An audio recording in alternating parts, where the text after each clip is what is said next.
Kurang dulu. Mundurin Sat mobilnya. Kepanikan ini terjadi di dalam rumahan kawasan Cakung, Jakarta Timur. Satu unit mobil pickup penjual sayur yang tengah melayani pembeli tiba-tiba diseruduk sebuah mobil SUV. Dua pembeli ibu-ibu menjadi korban, di mana salah satunya meninggal dunia karena terjepit antara pohon dan mobil penabrak. Diketahui penabrak adalah seorang wanita setengah baya yang sedang belajar mengemudi mobil. Saat berputar arah di suatu komplek terlibat kecelakaan lalu lintas menyerempet kendaraan sayur, tukang sayur pickup, dan di situ ada ibu-ibu yang berdiri di samping kendaraan itu. Nah, kecepatan sebenarnya pelan, tapi karena mungkin dari sisi panik, ada kepanikan dari ibu yang masih belajar, berakibat adalah fatalitas. Korban meninggal dunia langsung dimakamkan pada hari kejadian, sementara satu korban lain masih dirawat di rumah sakit akibat patah tulang kaki. Katanya sih sedang lagi belajar sayur, dan kronologinya juga selanjutnya saya kurang infonya juga, kronologi cuma itu aja. Ini lagi tidur pas sudah kejadian, saya dikabari bahwa orang tua saya sakit ketemunya. Kini pelaku telah diperiksa di Polres Metro Jakarta Timur dan terancam hukuman pidana 5 tahun penjara akibat kelalaian yang menyebabkan korban meninggal dunia. Dari Jakarta, Firda Valevi untuk CSI, RTV.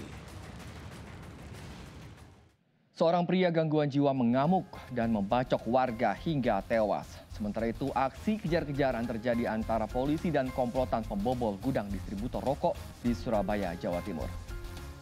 Sahabat, inilah catatan seputar investigasi bersama saya, Pramadika Samudra.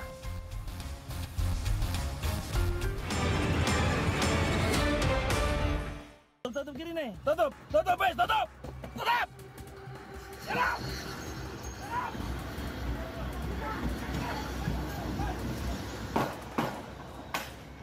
Aksi kejar-kejaran anggota Jatanras di Reskrimum Polda Jawa Timur dengan komplotan spesialis pembobol toko serta gudang distributor rokok lintas provinsi terjadi di Jalan Tol Sidoarjo.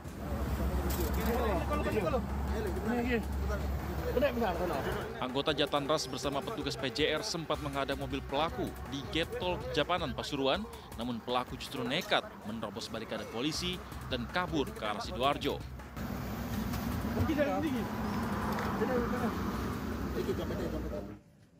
Peringatan tadi tembakan tetap melaju dan menabrak mobil petugas, lalu kita lakukan tindak tegas. Tadi dua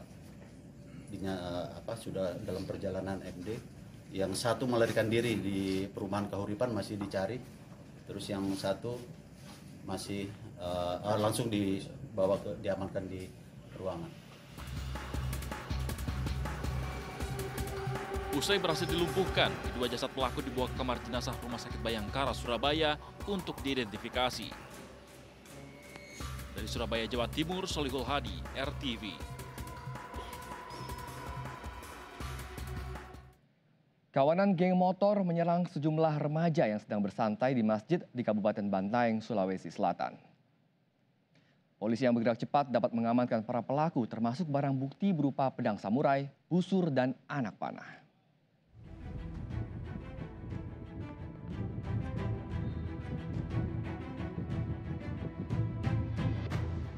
Beginilah aksi geng motor yang menyerang sejumlah remaja yang berada di masjid di Jalan Gunung Lompo Batang, Kabupaten Bantaeng, Sulawesi Selatan. Para remaja itu pun dibuat panik dan masuk dalam masjid. Namun tak lama berselang, para remaja itu keluar masjid melakukan perlawanan ke kelompok geng motor tersebut. Sebelumnya geng motor itu berkonvoi di jalan dan sempat terlibat tawuran di sejumlah wilayah, termasuk Jalan Telasalang, Jalan Ratulangi, dan Jalan Gunung Lompo Batang. Usai melakukan penyelidikan, polisi akhirnya berhasil menangkap pelaku tawuran, termasuk 2 diantaranya remaja perempuan. Selain pelaku, polisi juga mengamankan barang bukti berupa 1 unit mobil, 7 sepeda motor, telepon genggam, 2 bilah samurai, busur, dan anak panah.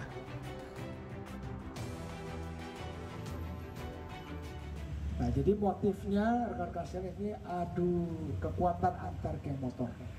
Bukan geng motor, ada beberapa, nah mereka saling menunjukkan kekuatan di beberapa wilayah yang tadi sudah kita sebutkan. Atas perbuatannya, para pelaku terancam hukuman maksimal 10 tahun penjara. Dari Makassar, Sulawesi Selatan, Samsul Altimen untuk CSI RTV. Seorang wanita yang berprofesi sebagai tukang ojek ditemukan tewas di atas motornya di Jalan Teluk Semangka, Teluk Betung Utara, Bandar Lampung. Awalnya korban diduga tewas akibat terjatuh, namun polisi mengungkap fakta jika wanita tersebut merupakan korban pembunuhan.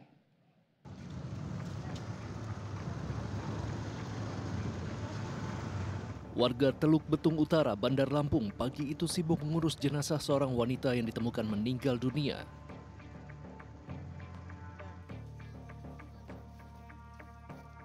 Namanya Nur Silawati, seorang wanita yang dalam kesehariannya berprofesi sebagai tukang ojek.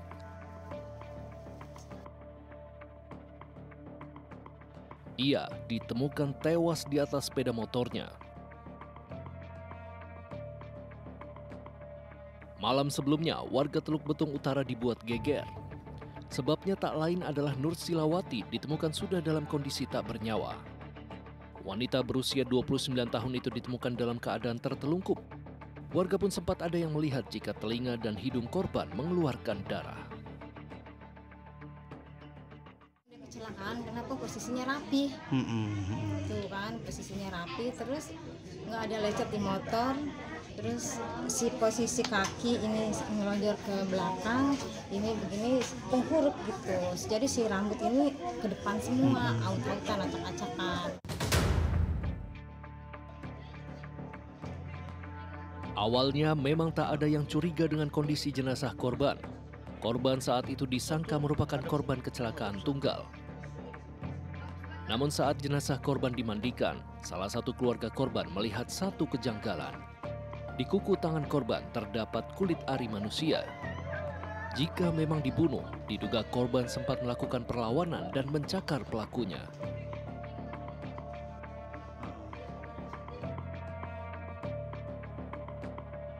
Menanggapi informasi akan adanya kejanggalan dalam meninggalnya Nur Silawati, tim Satreskrim dan Inafis Polresta Bandar Lampung terjun ke lokasi dan langsung melakukan olah tempat kejadian perkara.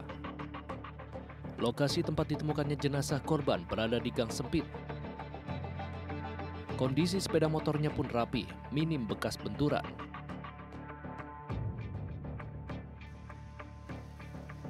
Polisi menyimpulkan jika kematian Nur Silawati memang janggal. Yang dengan kata lain ada aktor yang berperan dalam tewasnya korban pada malam itu.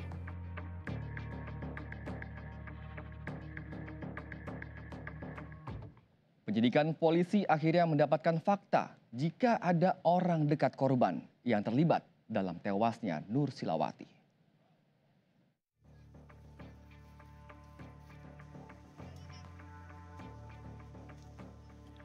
Teka-teki kematian Nur Silawati akhirnya mendapatkan titik terang.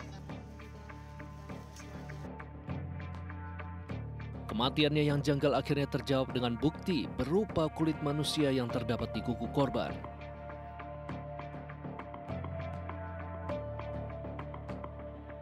Nah, kayak artis gitu dong. Nah, gitu. Jalannya. Nah, slow aja. Ada yang kamu sampai menyesal kamu, Mas. Seorang pria bernama Hengki akhirnya diringkus tim Satreskrim Polresta Bandar Lampung. Pria berusia 32 tahun ini tak lain masih berstatus sebagai suami korban. Kulit ari yang ada di kuku korban identik dengan kulit di tubuhnya. Pelaku kemudian mencekek korban dan kemudian dengan menggunakan dua tangan dari arah samping, selanjutnya langsung bahasa dari pelapor melempar ke arah motor tadi, sehingga kemudian yang bersangkutan jatuh. Pada saat jatuh tersebut sudah mengeluarkan suara seperti orang mendengkur. Kepada polisi, Hengki mengaku sakit hati dengan korban. Ajakan untuk berhubungan badan pada malam itu ditolak oleh korban. Setelah menghabisi nyawa istrinya, ia pun merekayasa kematian korban. Bahkan ia berakting ikut berduka dan turut hadir dalam prosesi pemakaman korban. Ketika dibawa ke rumah sakit, pelaku duduk di ambulan, ke rumah sakit. Kemudian pada saat pemakaman dari korban, pelaku ada di dalam liang kubur korban, ikut memegang jenazah di bagian kepala ketika diturunkan di liang kubur.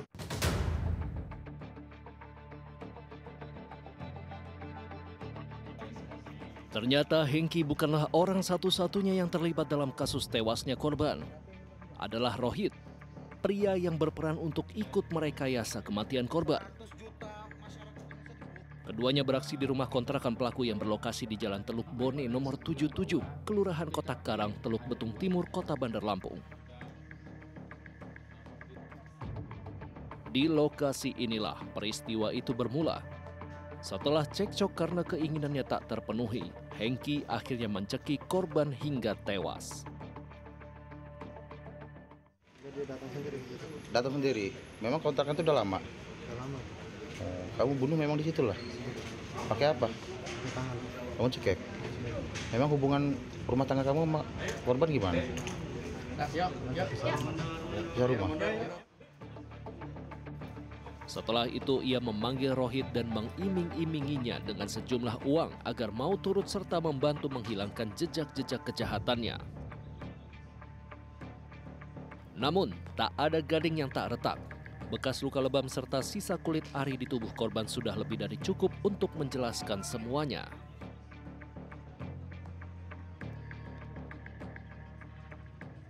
Kejahatan itu selalu meninggalkan jejak. Jadi secanggih apapun mungkin ada yang tidak terungkap, tapi ada kalanya tanpa disadari bahkan pelaku sendiri yang mengungkap. Kecanggihan dan pelaku yang tidak profesional itu sebenarnya hanya salah satu faktor.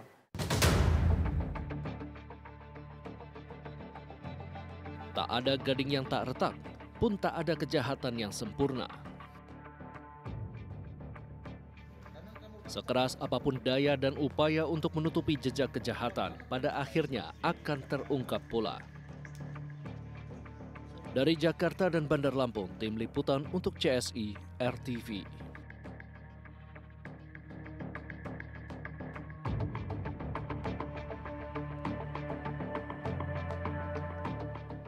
Seorang pria dengan gangguan jiwa di Kabupaten Polewali Mandar, Sulawesi Barat mengamuk hingga membacok 2 warga. 1 orang tewas dan 1 orang lagi dilaporkan menderita luka berat.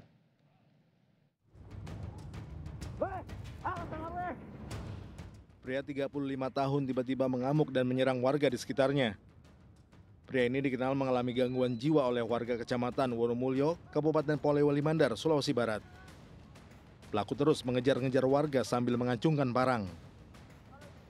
1 warga seketika tewas di lokasi kejadian akibat terkena bacokan pelaku. Korban saat itu sedang berbelanja di warung hingga tak sempat untuk menyelamatkan diri. Setelahnya pelaku justru kembali mencari korban ke arah masjid terdekat dan membacok 1 warga lain yang sedang beristirahat usai sholat. Sempat masuk ke dalam, terus duel. Saya sedangkan masuk tuh, ya. Kemudian saya duel balik ke sini, sampai panggil orang. Pas ini orang nggak peluk saya, ya. Korbannya lari keluar. Oh, korbannya lari. Ya, lari. Tapi korbannya dibacok di mana tadi? Dibacok bagian sini sama di dalam. Di sini sama di situ. Yang depan masjid itu. Saat ini untuk di lokasi Sidodadi sendiri ada 1 orang meninggal dunia, kemudian dia melarikan diri mengarah Desa Tumpiling, ada 1 korban lagi. Pelaku baru bisa diamankan setelah sejumlah warga datang ke lokasi dan membawa pelaku ke kantor polisi. Meski sudah lama diketahui mengalami gangguan jiwa, polisi tetap akan memproses pelaku sesuai hukum yang berlaku agar tidak lagi timbul korban lainnya. Dari Kabupaten Polewali Mandar, Sulawesi Barat, Muhammad Ilham untuk CSI RTV. Berkendara dengan selamat di jalan raya tidak hanya membutuhkan keahlian, namun juga kewaspadaan dan kepatuhan dalam berlalu lintas. Dan berikut tips dari Brigadir Susan agar kita terhindar dari maut di jalan raya. Halo sahabat RTV, pelanggaran lalu lintas terjadi hampir setiap hari. Nah, kali ini ada pelanggaran apa yang sudah terekam? Mari kita saksikan bersama videonya. Aduh, begini aja udah salah nih sahabat. Sering sekali ditemukan, kok yo bisa gitu loh yo. Kasur dibawa menggunakan motor, sampai kayak gitu tuh sahabat RTV. Berasa tidur di atas kasur tapi sambil berkendara. Hal ini adalah salah satu bentuk abai terhadap keselamatan ya sahabat RTV. Membawa barang melebihi kapasitas dan dimensi yang tidak seharusnya bisa mengganggu keseimbangan kendaraan. Mengganggu pengendara lainnya juga sahabat RTV. Nah, pada Undang-Undang Lalu Lintas nomor 22 tahun 2009 pada pasal 311 ayat 1 menjelaskan dan memberikan sanksi nih bagi para tindak pidana paling lama 1 tahun atau denda paling banyak 3 juta rupiah. Nah, masih ngeyel nggak lu ya? Awas ya. Sahabat RTV, muatan yang mengikuti aturan dan standar bisa menjadi penyelamat nyawa Anda. Kadang yang kita anggap sepele justru penyebab utama dari kecelakaan. Demikian informasi dari Brigadir Susan, sampai jumpa.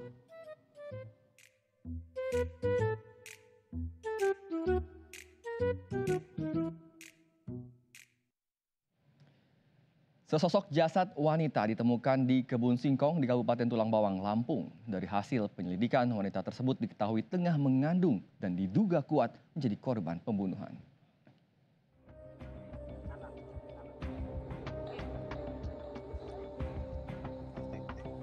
Warga kampung Tridharma Wirajaya, Kecamatan Banjar Agung, Kabupaten Tulang Bawang, Lampung, dikejutkan dengan penemuan jasad wanita di Kebun Singkong. Jasad pertama kali ditemukan oleh pemilik kebun. Dari hasil pemeriksaan, jasad wanita tersebut diketahui bernama Tia Septiana. Polisi yang datang ke lokasi langsung melakukan olah TKP dan mengidentifikasi jasad tersebut. Wanita berusia 27 tahun itu ditemukan dalam kondisi penuh luka di bagian leher yang diduga akibat senjata tajam. Lebih miris lagi, Tia dalam kondisi hamil saat meninggal dunia. Jasad Tia kemudian dibawa ke Rumah Sakit Bayangkara, Lampung untuk diotopsi.